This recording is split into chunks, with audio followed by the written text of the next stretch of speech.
સ્વરક્ષણ માટે પિસ્તોલ લઈને ફરતા ભાટીનાના યુવકને સુરત ક્રાઇમ બ્રાન્ચે પકડી પાડ્યો હતો। સુરત ક્રાઇમ બ્રાન્ચની ટીમે બાતમીના આધારે મકાઈ પુલ શૌચાલયની પાછળ ડક્કાઓવાળા જવાના રોડ પરથી મનહર પરસોત્તમ સોલંકીને પકડી પાડ્યો હતો।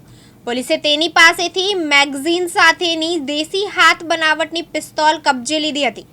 મનહર અગાઉ મારામારીના ગુનામાં સલાબતપુરા પોલીસના હાથે પકડાયો હતો, જે અદાવતમાં સંરક્ષણ માટે તેણે મધ્યપ્રદેશના ખંડવા ખાતેથી રાજેશ નામના યુવક પાસેથી પિસ્તોલ મેગઝીન ખરીદી હતી।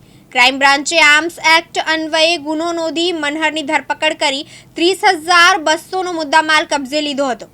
અત્રે ઉલ્લેખનીય છે કે ક્રાઇમ બ્રાન્ચને બાતમી મળતા તેમને વોચ ગોઠવીને આરોપીને મેગઝીન સાથેની દેશી હાથ બનાવટની પિસ્તોલ સાથે ઝડપી પાડ્યો હતો।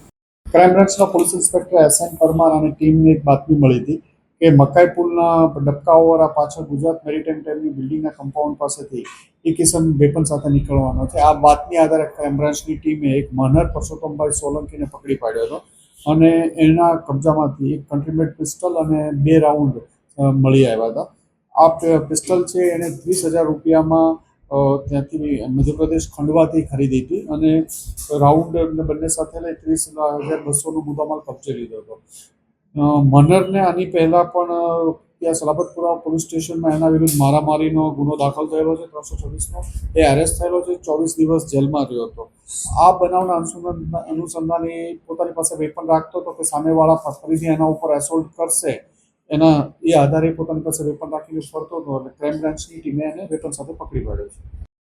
મુકેશ ગુરવ, દિવ્યાંગ ન્યૂઝ, સુરત।